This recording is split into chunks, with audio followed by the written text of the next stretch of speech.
What is going on, New York Giant fans? Welcome back to another edition of the Big Blue in the Bronx podcast. Hope you guys are doing well. Hit the like button, comment, and subscribe. Turn on post notifications so you know when a live stream pops or video drops. Appreciate y'all coming back. Apologies if you hear my heater in the background. It's 1,000 years old. But nonetheless, the New York Giants won against the Eagles, and I get it. Yes, there's a lot of stuff that has come out from the Black Monday. We're going to get into that stuff. Talk about a little bit of the recent Wink stuff. I already put a video up on YouTube kind of detailing my opinion on everything. That has since changed because there's a lot of new stuff coming out, and it's really disgusting, to be honest with you, because it's just like both sides are at fault. I'll talk about the Bobby Johnson firing. I'll talk about the Thomas McGahee firing. A little bit of Drew Wilkins. I mean, that kind of goes more to Wink because that was Wink's right-hand man. But, you know, it is what it is in that standpoint. But we're going to talk about the game just a little bit because, you know, obviously this is the day we're scheduled to put out a podcast about the game.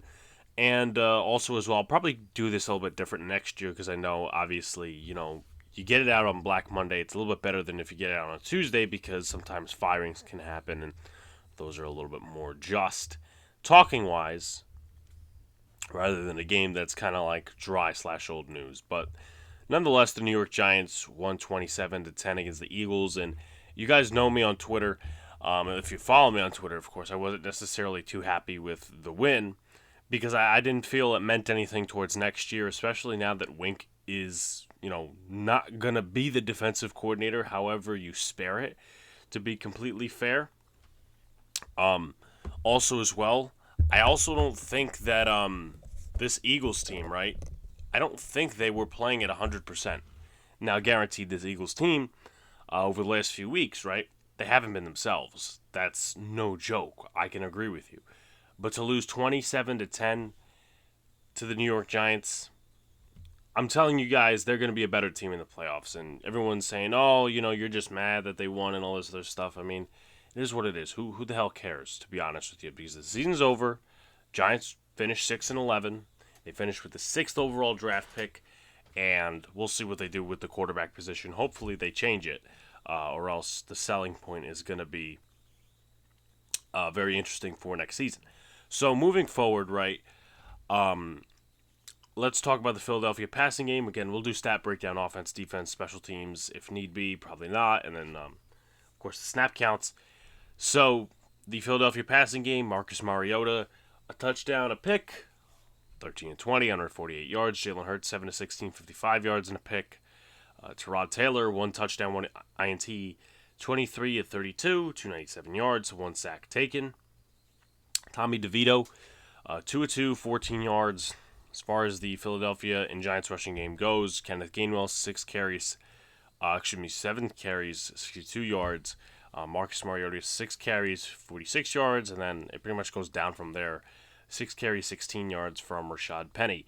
As for the New York Football Giants, Saquon Barkley, 18 carries, 46 yards, 2 touchdowns. Tyrod Taylor, 8 carries, 38 yards, 3 carries, 19 yards for Eric Gray. Receiving game, Wan'Dale Robinson, 5 catches, 85 yards. Darius Slayton, 5 catches, 62 yards and a touchdown. Saquon Barkley, 2 catches, 51 yards. 5 catches, 45 yards for Darren Waller. Isaiah Hodgins, Shepard, Gray, and Hyatt also got in on the action too. As far as the Eagles receiving game, Quez Watkins, 8 receptions, 93 yards and a touchdown. Britton Covey, 3 catches, 35 yards. Olamide Zacchaeus, 2 catches, 20 yards. Grant Calcaterra, 2 catches, 18 yards. 2 catches, 13 yards for Julio Jones. Then everybody else got in on the action with a target or a catch. As far as the Philadelphia fumbles go, 1 fumble, 1 lost for Marcus Mariota and A.J. Brown each. As far as the Giants, Michael McFadden, Azeez Ojulari both recovered fumbles. Saquon Barkley, he recovered a fumble that Tyrod Taylor fumbled. As far as the Philadelphia defense goes, 2 sacks, 3 quarterback hits, 4 TFLs, 3 pass deflections, sacks by Ringo and Tuipulotu. As far as quarterback hits go, Tuipulotu, Ringo, and Hassan Riddick. As far as tackles for loss go, Riddick wasn't the one with the quarterback hit. It was Nolan Smith, but Riddick did have a tackle for a loss, as did Tuipulotu and Nicholas Morrow. Giants side of the football, 5 sacks, 2 by Ojulari, 1 by Dane Belton, 1 by Okereke, also 1 by Jihad Ward. Tackles for loss, Bobby Okereke with 1, Dane Belton with 2, Aziz Ojulari with 1, Ashawn Robinson with 1. 5 quarterback hits, so Dexter Lawrence got in on it, Thibodeau, Ojulari, Dane Belton, and Okereke. And pass deflection-wise, 3 for McKinney, 1 for Okereke, and 1 for Flott. Sure, we'll go to the Eagles and make it a little bit fair. As far as the PDs go, 1 for Morrow, 1 for Reed Blankenship, and 1 for James Bradbury. Interceptions-wise, Reed Blankenship got an interception in the end zone off of Tyrod Taylor, and Xavier McKinney got an interception, actually 2, but 1 off Jalen Hurts and 1 off Marcus Mariota for 4 yards return. Now you take a look at the team stats. You go into it, right? First downs, the Giants at 22, the Eagles at 19. 13 for the Giants, 9 for the Eagles, 9 rushing first downs for each team. The Giants didn't have a first down from a penalty, 1 for the Eagles. 6 for 14 on third, the Giants were. 5 for 13, the Eagles were. On third down, they were over 1 on fourth. The Giants didn't attempt any fourth downs. As far as total plays go, the Giants 66. 65 for the Philadelphia Eagles, 415 total yards for the Giants, 299 for the Eagles. Giants had 12 drives, 13 for the Eagles, 6.3 yards per play for the Giants, and 4.6 for the Philadelphia Eagles. Red zone Giants 3 for 6, 1 for 2 the Eagles, so both 50%. 3 penalties, 21 yards for the Giants, 2 penalties, 10 yards for the Eagles, and then 4 turnovers to 1. The Eagles led that category, and Giants 32-57 to the 27-03 for time possession. The Giants led that one. So let's talk about the offense for a little bit, and then we'll talk about the defense, and again, move forward with this stuff because it is a little bit of a dead water kind of subject, water under the bridge. But the Giants played good offense, I would say, for the first half. The second half was not much of anything. It looks like the Eagles stalled them only 3 points. But also as well, they did have that red zone opportunity intercepted by Reed Blankenship. But Tyrod Taylor, I thought he played one of his better games in blue. Given whatever situation it was with the Eagles, whether they were full strength, half strength, not playing to win, all these other different things, Tyrod Taylor had a good game. And at the end of the day, he kind of was showcasing that he could still be a backup quarterback in this league.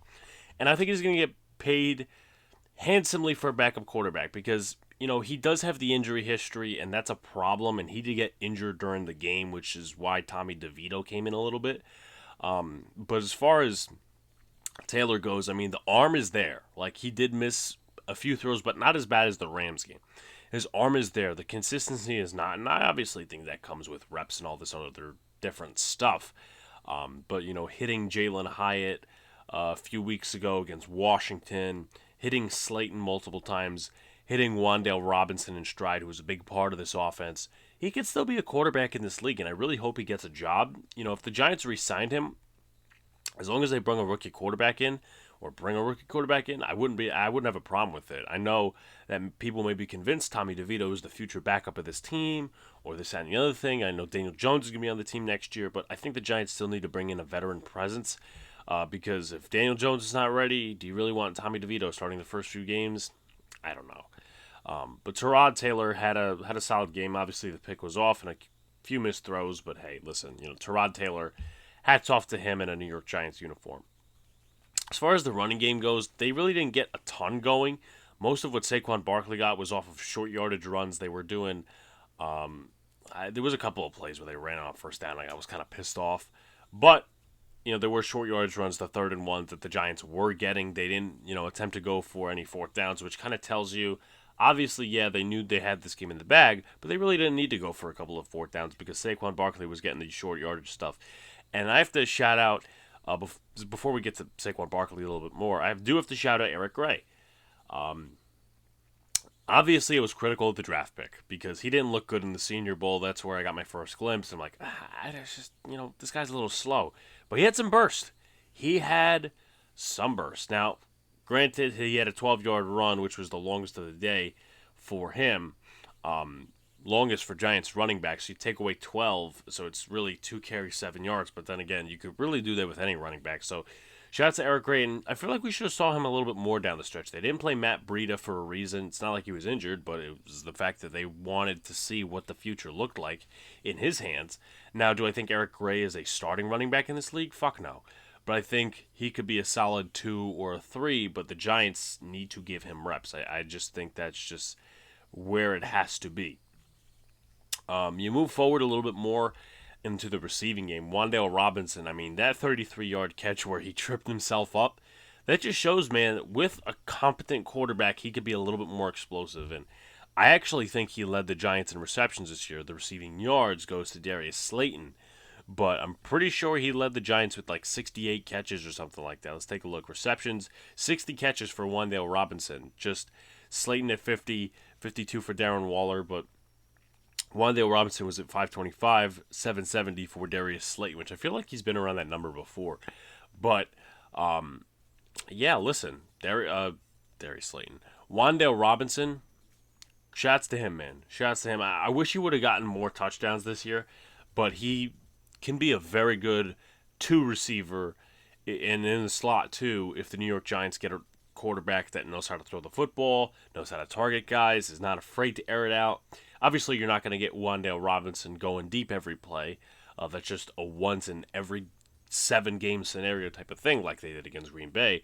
But Wan'Dale Robinson, trust me, he showed a lot of promise this year. I think he showed more promise than the first few games last year. Obviously, he was coming off of that ACL injury, and that kind of hampered him a little bit. Darius Slayton, I'm half and half with this guy because he does drop passes on occasion, but he has these big games like he's had the last 3 weeks, and it ends the season like, yeah, you think about it, it doesn't matter, right? The Giants did not, in those 3 games, have any chance of making the playoffs. But he had the nice reception against Philly, had the nice reception against the Rams, and he has a solid game like he did, and even a touchdown against the Eagles. So, I mean, I think he always has a good game against the Eagles. Going back to 2019, to where he had 2 touchdowns with Eli Manning as quarterback. But, I mean, this guy could be a solid 2-3 receiver for the New York Giants. Now, obviously, he's under contract for another year, so there's no debate over free agency. But as far as Darius Slayton goes, I mean, I would say he had a solid season, right? You know, nothing too special. I'll talk about Saquon Barkley because I know I missed that a little bit. But as far as Darren Waller goes, very disappointing season. Obviously, injuries involved and quarterback play involved. A few drops here and there, but, you know, I just think it was a disappointment. I would do that trade again. Not that I would knowing the injuries, but I do understand where Joe Schoen was coming from. It was like, hey, you know, 3rd-round pick, you know, knowing that the Giants, you know, were in a position to compete, and they didn't. But obviously, hindsight is 20/20. And as far as Saquon Barkley goes, didn't really have much to show in the game against the Eagles. Obviously, he had the comments after the game, which you guys can look into. But we'll see if he resigns, right? We'll see if he resigns. It's going to be a good long few months. The Giants have negotiations and all these other different things. The franchise tag. For some reason, I just feel like the Giants are not going to reach a deal and then just place the franchise tag on him. Personally, because it looks like Joe Schoen's attitude is that. My personal opinion. And I think that's as far as the offense goes. I mean, JMS didn't play. Andrew Thomas was Andrew Thomas, and the other guys, they're really not going to come back next year. I mean, Bredesen, maybe. Parrott, no. Pugh, maybe. And Glowinski is probably going to get cut because you could save about $5 million cutting him. Moving forward as well, right? You talk about the defense, then we'll get into the other stuff. Bobby Okereke finishes the year like he's been playing for the last few weeks. He's got a hot-headed steam. And last week, against the Rams, he had 2 sacks, and he didn't have a sack to come into the season. Now he's got, I think, 3.5 on the season, or he's got 2.5, which is the highest of his career. And again, I kind of said that with the Wink Martindale videos. Bobby Okereke played some really good football in this scheme this year, starting in week 4. And, from there, it just went on with Bobby Okereke. And, He's a real leader on this defense. He's a real leader on this defense. Plays really good football. Should have been a Pro Bowler. So, Okereke, we're really learning nothing new, which is a good thing. Like, you don't want to learn anything new about someone who's already a Pro Bowler and all these other different things. I think one of the positions that the Giants will have to look at in the offseason is safety. And Xavier McKinney made the case for a second contract. Now, I forget where he got the first interception this season, because he's got 3 on the season, and he had 2 against the Eagles. One which kind of resembled against the Eagles, and so many of the interceptions against other teams in 2021 in that zone-based scheme with Patrick Graham. The interception off of Derek Carr the second time. Like, basically, receiver goes deep, cornerback is trailing him, then he cuts over and makes the interception. And obviously, we were kind of missing that with McKinney last year, is the ball hawk mentality. He's got 3 interceptions this year, and then he bites on the screen, and it works out for him because he gets the ball in his hands for an interception. Marcus Mariota just throws it, and boom, the Giants are in the red zone. Of course, Tyrod Taylor kind of threw an interception, which kind of ended all of the hopes there. But, just tells you, McKinney, I wouldn't mind re-signing him. I would like to see who the next defensive coordinator is to see what the potential fit could be. But as far as that goes, if they don't re-sign him, it's going to be an interesting scheme because, I would have been okay with Pinnock and Belton. This is just my opinion in a wink system, but now that it could be a more traditional defense, you might need McKinney back more than ever. And Dane Belton, man, he's been a absolute just missile the last 2 weeks. Had a sack and 2 tackles for loss in this game. A quarterback hit 2. And also to note, he had the 2 interceptions against the Rams. So if you play him, and I get they did, blitz him and play him in the box a little bit. But personally, if he gets the tackling stuff better, then you could do a little bit more with him. But I like him as a deep safety. I like him as someone in the middle of the field. I know he wasn't projected that way, but hopefully the next defensive coordinator could use him as such. Also, Azeez, a solid end to a miserable season for him. Most of his sacks were this game because he had half a sack coming in. I believe the half a sack came off the Packers, but he had 2 sacks. I think he also had a fumble recovery too when Jihad Ward forced the sack. We're not going to talk about Jihad Ward because who cares?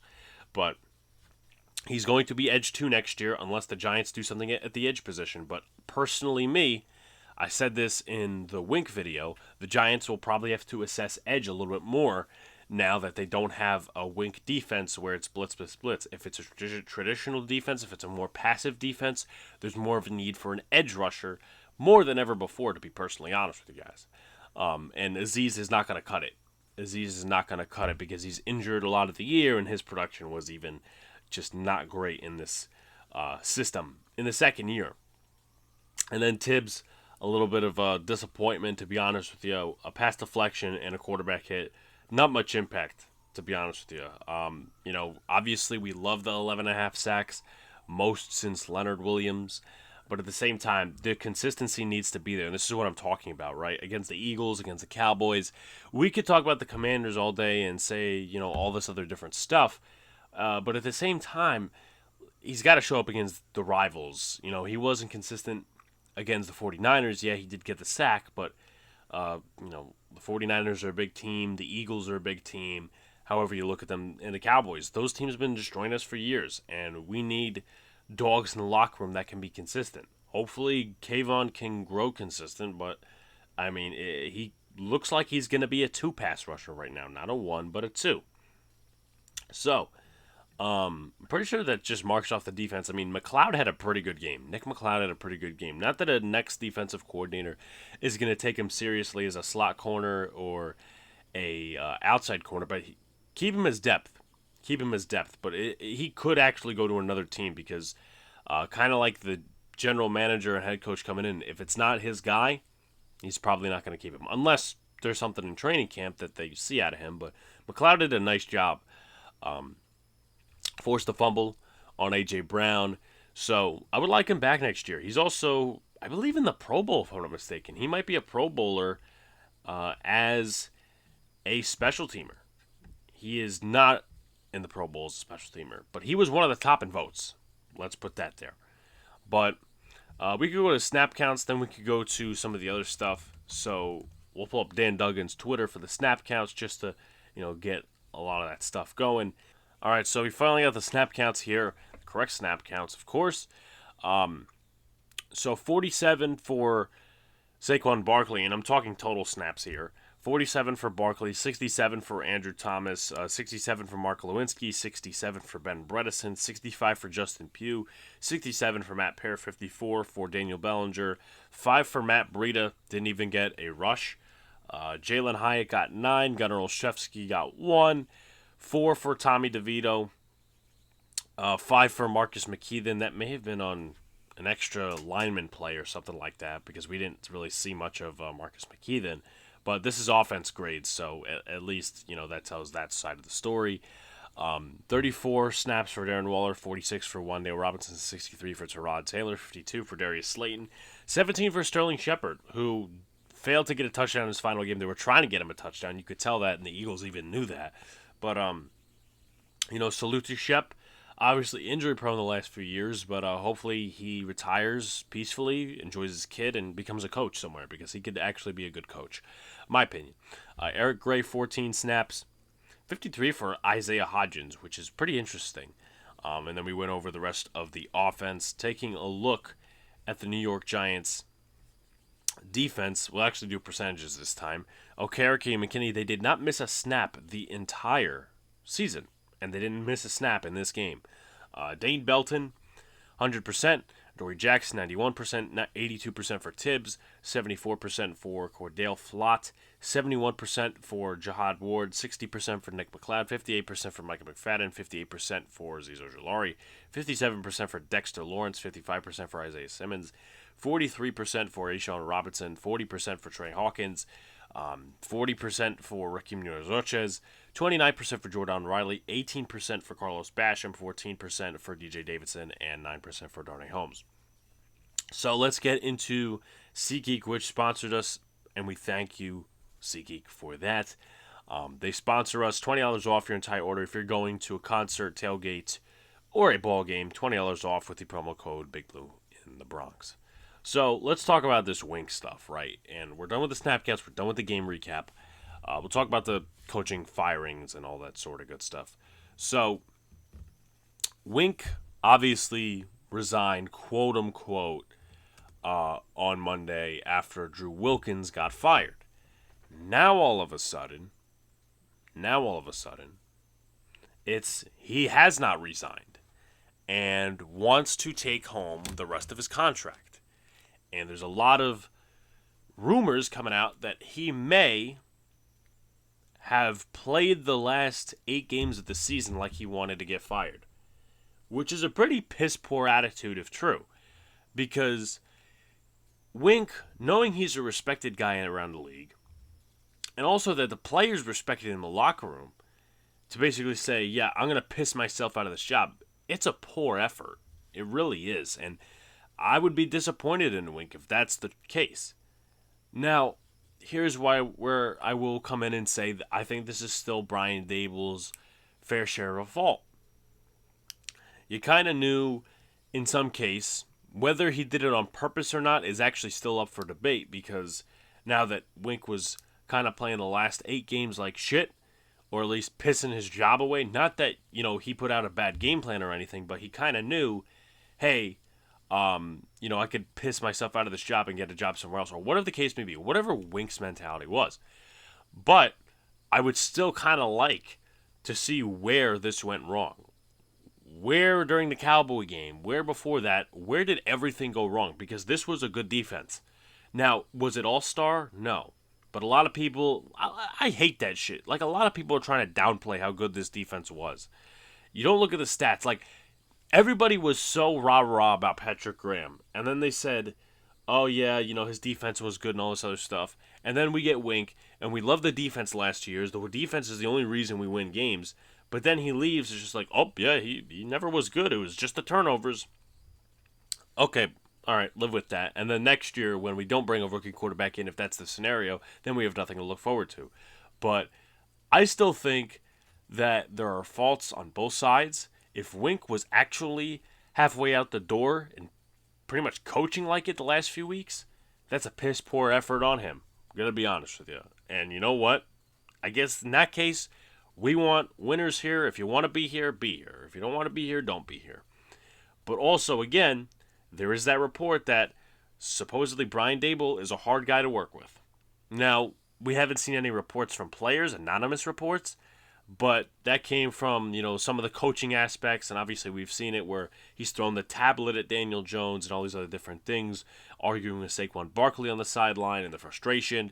So I definitely think there is some substance to Wink not wanting to be here, and Brian Dable being hard to work with. So the Giants, in my opinion, I said this before, I'll say it again, they have to go out there and sell us a vision for next year. You can't sell us the vision of run it back with Daniel Jones and just rely on a good defensive coordinator to do the same shit or better than Wink last year. You can't rely on that vision. If you rely on that vision, you guys should be out of a job. Personally, me, because the Giants fans are tired of mediocrity. They're tired of bullshit. They're tired of the sentimental stuff. And you have to sell them a vision for a reason after a disappointing season to go out there and actually go out to that garbage stadium you call MetLife.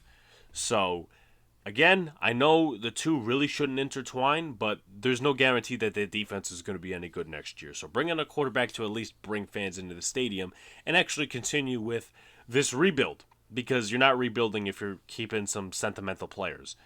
So let's go to the coach firings. Thomas McGahee, the special teams has been porous since 2020. Now a lot of people will say no, he's been terrible since he came here. I would argue 2018, 2019 were the best years of special teams the last few years. We remember Cody Core and Antonio Hamilton and Michael Thomas. Those guys were some of the core special teamers across the NFL. Like, I get it, the Shermer years were bad, and, James Betcher wasn't good, Mike Shula wasn't good, all these guys weren't good. But as far as McGahee goes, you look at that team, that special teams was pretty good as a unit, and I loved watching the special teams. Riley Dixon was a good punter. Aldrich Rosas, he did step back in 2019, which was bad, and you could honestly blame a lot of that on Zach Diassi because he was old and he had an injury. But Aldrich Rosas still struggled. But 2018, 2019, Cody Core, some of those other guys, they were solid special teamers. And then 2020, it just seems like everything went downward, right? Graham Gano obviously came in good. Riley Dixon wasn't good. He wasn't good in 21 either. And all these other different things. And 2022, special teams was porous. 2023, special teams was porous. The first fucking play of the year, which basically set off the entire Giants season, was on special teams. Let's be real. So Thomas McGahee kept too long. The entire interview process to which he was hired by Brian Dable was actually pretty fucked up, to where he interviews him and then midway through says, "Do you want this job?" Like, you're not going to interview anybody else. I mean, that's just a poor way of interviewing. Especially, you learn from those rookie mistakes. Now, Bobby Johnson, I was pretty much one of the first guys to say this guy's not a good O-line coach.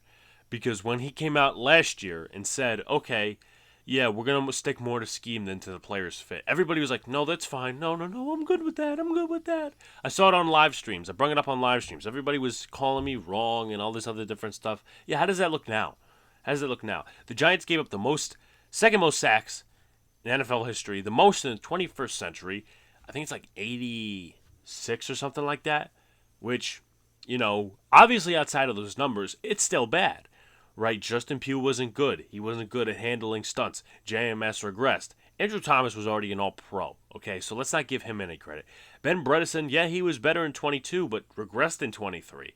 Josh Azudu and Marcus McKeithen don't know how to get hands on anybody. Evan Neal, that's the biggest one. Improved in the offseason and pretty much lost all of that improvement. Boom.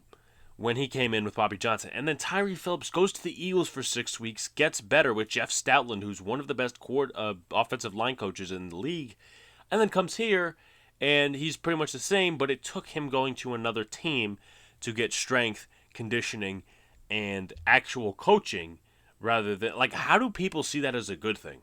It's a bad thing. It is absolutely bad. I don't get it. But supposedly, the Giants are actually going to put in a request to interview this guy, Carmen Brasillo, who is from New England.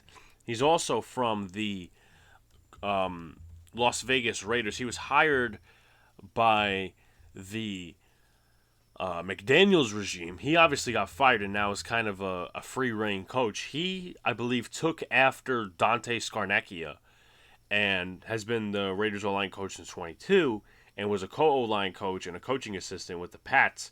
But before 2019, he was pretty much a college coach. He is 47 years old, came from Duquesne. As far as offensive line rankings go in the last 2 years, they were pretty mid, to be honest with you. I mean, I have yet to get some, I would say, assistance in learning about him from Faro NFL, who we had on here, and also Raph, who's in the comments section usually, about Mr. Carmen Brasillo. And they were 9th in pass blocking in 2022. They were 12th in that area in 23. And then they actually took a step back in the run block ranking too. Actually, no, they actually got better in run blocking. They got worse in pass blocking. 17th to 14th in run blocking. To be honest with you, it wouldn't be a bad hire, but it wouldn't be a home run hire. Like, I'm looking at two guys, and we'll go into this in a separate video. I'm looking at Mike Munchak, who they should give a blank check, who actually wants to get back into coaching because he was actually a consultant in the preseason with the LA Rams, and Dwayne Ledford, who made Chris Lindstrom into a Pro Bowler over in Atlanta. And, Jake Matthews, obviously, he's been a solid tackle in this league, so you really don't put the development on him. But Dwayne Ledford as well.